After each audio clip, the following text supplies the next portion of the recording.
Cette semaine a commencé par un souffle d'évasion, un court voyage, à peine 2 jours quelque part au Japon. Nous nous sommes enfoncés dans une ville presque fantomatique, guidés par l'idée d'y découvrir un village de renards. Un endroit où, disait-on, ils vivaient en liberté, mais très vite le silence des rues nous a semblé être un mauvais présage. Si vous avez vu ma vidéo sur Zoé Vidéo, vous le savez. La réalité n'a fait que le confirmer. Ce village n'était qu'une vaste cage, saturée d'animaux entassés les uns sur les autres. Une vision oppressante qui trahissait, à mes yeux, tout respect du bien-être animal. Quelque chose qui n'est pas bien rare au Japon. Maintenant on fait avec l'application. C'est pas mignon ça. Aujourd'hui. C'est la 3e fois pour ces japonais géants.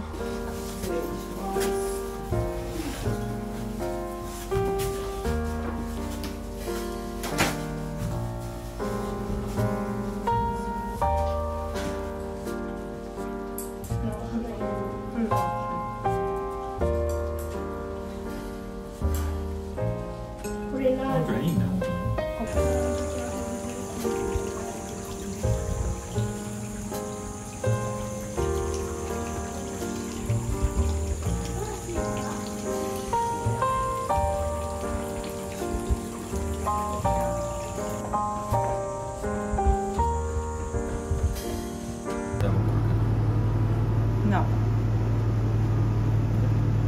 Ah, cookie cream だね。絶対でもこれ美味しいでしょ。ワッフルコーンショコラ。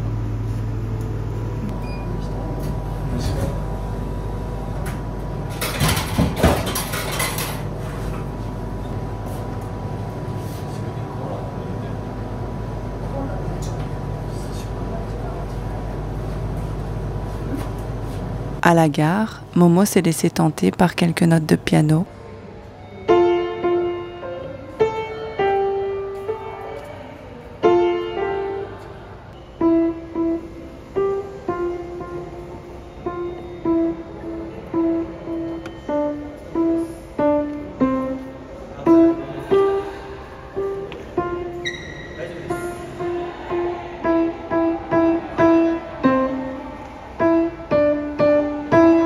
Avant que nous reprenions notre flânerie dans la ville, jusqu'au château, témoin silencieux d'un passé plus noble que cette triste halte, silencieux, presque immobile, gardien d'une mémoire enfuie. Je me suis laissé entraîner vers sa tour, érigée de bois fidèle à l'esprit des bâtisseurs d'antan. Là, chaque planche respirait l'honneur des samouraïs Katakura, loyaux serviteurs de Masamune Date, une lignée qui protégea cette porte du sud du domaine de Sendai, défiant les lois rigoureuses du shogunat. Nous nous sommes arrêtés là, figurant du passé, complicité muette entre le voyageur et le château, reflet d'un Japon fragile et souverain.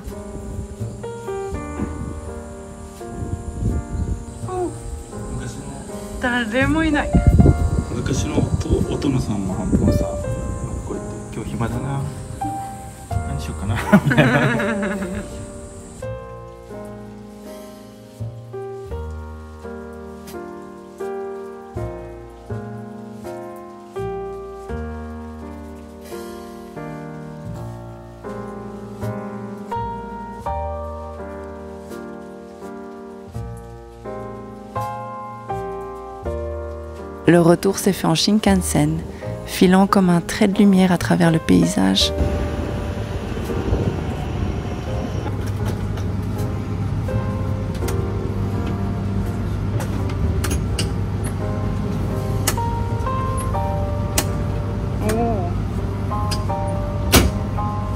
À peine arrivée, je me suis retrouvée à l'hôpital, pas pour une urgence, mais pour une mise à jour nécessaire de mes documents médicaux au Japon. À propos de ma thrombophilie, c'était la première fois que je mettais les pieds dans un hôpital aussi grand et la différence sautait aux yeux. Ici, tout semblait pensé, équipé, précis. Rien à voir avec les petits hôpitaux de quartier, parfois si modestes qu'on se demande comment ils peuvent vraiment soigner. Là, les machines avaient l'air neuves, les écrans défilaient d'images parfaites, c'était moderne. Puis soudain, un bruit étrange. Tous les téléphones autour de moi se sont mis à hurler. Une alerte tsunami. Les sirènes ont pris le relais dans la ville, grave et insistante. Les bus et les trains se sont figés comme si le temps lui-même s'était arrêté. Pourtant, personne ne paniquait. chacun vaquait à ses occupations dans la mesure du possible, malgré la ville paralysée. Les gens continuaient leur chemin, calmement, simplement privés de déplacement.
Très vite, les vélos en libre service qu'il faut louer, disséminés un peu partout, ont disparu en quelques minutes. J'ai réussi à en attraper un, même si l'idée de pédaler avec une alerte tsunami en cours me paraissait un petit peu imprudente. Ce n'est pas quelque chose que je peux vous conseiller. Finalement, l'alerte s'est éteinte dans un soupir, et rien ne vint troubler la ville. En attendant, je m'étais plongée dans l'étude d'une photo trouvée sur internet, un petit exercice de dessin improvisé.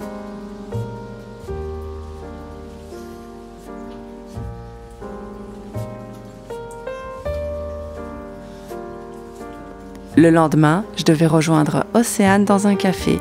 On avait des courses bien précises à faire. Il fallait trouver une robe pour le mariage de mon père.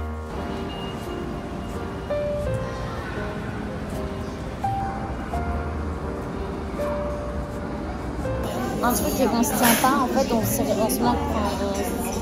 tient pas de promesses et du coup en fait on a le droit de pas la tenir. Mais les Japonais regardent. Par exemple, le mercredi après-midi, c'est aussi une super bonne journée pour les gens qui sont en congé. Pour les mamans, pour les jeunes. Je vais faire plein de trucs, je vais faire tous mes devoirs de ma semaine, je vais préparer tous mes repas de la semaine. Et du coup, les gens, ils sont pas en mode à glander devant YouTube. Tu vois ce que je veux dire? Donc le lundi, vendredi soir, les gens ils sortent, ouais. Mais jeudi, c'est cool aussi. Jeudi, c'est pas mal aussi. Pour lequel je m'occupais. Je faisais un job avant, je m'occupais des personnes âgées, tu sais. Ouais. Après un déjeuner partagé, nous avons écumé les boutiques. J'en ai trouvé une, la seule qui me plaisait vraiment, mais elle ne tombait pas parfaitement. Étrange paradoxe japonais où l'on rentre dans la taille, mais pas dans la coupe. Ce qui me pose le plus de difficultés ici, ce n'est pas vraiment la taille des vêtements depuis que j'ai perdu du poids. Le vrai problème se cache ailleurs, dans le haut, au sens littéral.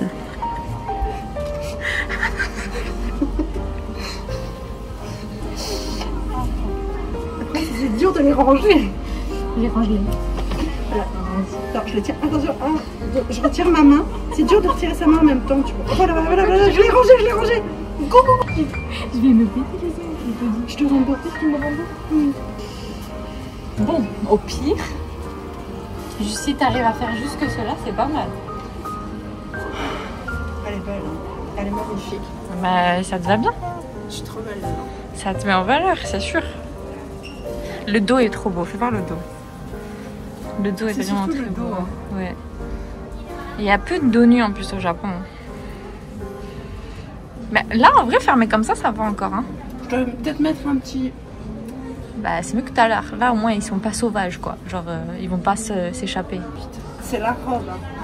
C'est exactement cette robe-là. Elle est parfaite. Elle est parfaite, mais tu vas galérer. Il va falloir que t'aides. Je sais pas encore en faire un. Juste un. Ah si, mais il y a moyen, parce que maintenant c'est fermé. Bah ouais. Tu veux toi t'asseoir? Non, mais tu vois, ça c'était bien. Ça m'a pincé. Ça fait mal en fait. Moi, je sais pas ce que c'est de s'invoquer les meufs. Ah c'est bon. C'est très dangereux. C'est très dangereux comme situation. Ça va péter quoi. Après ça va une fois que j'ai fermé, tu vois. Je pense que c'est... Tu vois là ils sont tenus. Ils ont l'air un peu plus petits parce qu'ils sont écrasés. Qu'est-ce que tu penses? Il y a très longtemps de ça, j'ai fait une augmentation mammaire. Rien de spectaculaire, Rien qui crie chirurgie au premier regard, une poitrine ferme qui ne se modèle pas au gré du tissu. Et si beaucoup d'entre vous ne le savaient pas, c'est qu'elle ne trahit pas son secret. Je peux trouver sans peine des pantalons, des jupes, voire même un haut en taille M ou L ou LL, mais la coupe se heurte toujours à la même réalité. Au Japon, on part du principe que si l'on est fine, on n'a pas de poitrine. Ma silhouette, fine au niveau du buste, mais généreuse au niveau de la poitrine, devient une étrangère dans les rayons. Au quotidien, on attend des femmes qu'elles cachent leur forme, que leur poitrine reste invisible, et pourtant dans les mangas, les animés et certains pans de la pop culture, elle explose, exagérée, assumée, presque glorifiée. Dans les vitrines de lingerie fine aussi, soudain, tout change. Le soutien-gorge se transforme en illusionniste, inventant des volumes à coups de mousse incroyables. Ici, la poitrine absente devient un atout fabriqué, mais seulement lorsqu'il s'agit de séduire. Dans l'intimité de la lingerie, on veut des formes. Dans la vie de tous les jours, on les efface.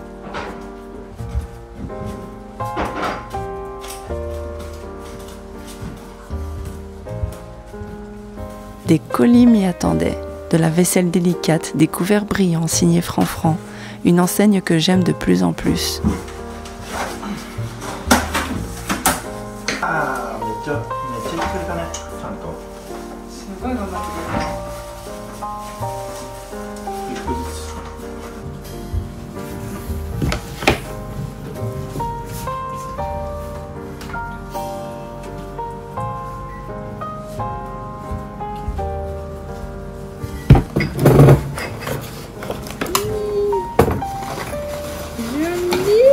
C'est joli, hein?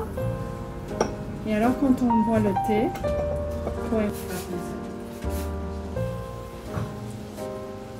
Le Japon, lui, nous rappelle toujours son humidité implacable. On a des déshumidificateurs qui ronronnent aux 2 étages et il faut les vider presque en continu.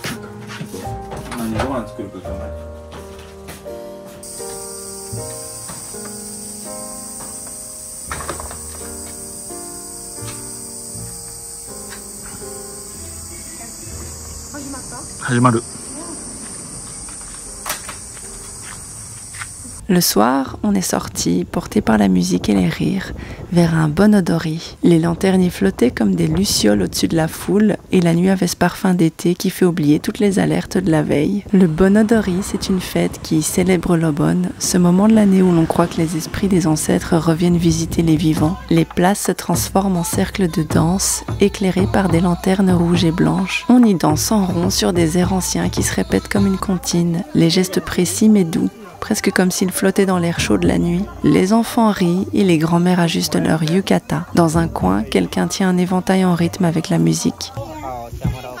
Momo a rencontré des petites copines touristes avec qui elle a pu jouer et passer la soirée. Et comme vous pouvez le voir, cette fois-ci, je me suis vraiment laissée emporter par la danse.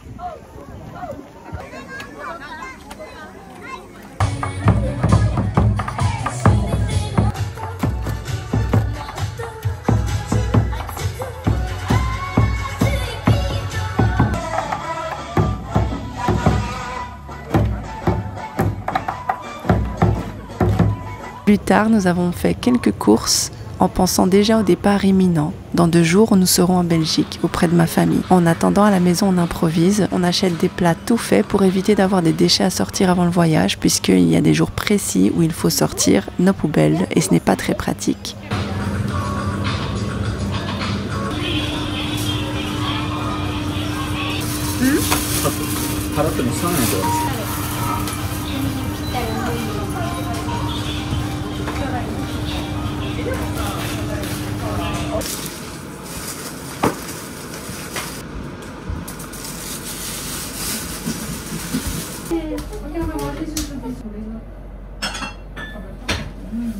Le lendemain, on prend le temps de célébrer un petit rituel doux, un salon de thé improvisé à la maison avec notre nouvelle vaisselle. Moi, Poa et Mohi réunis autour de la table.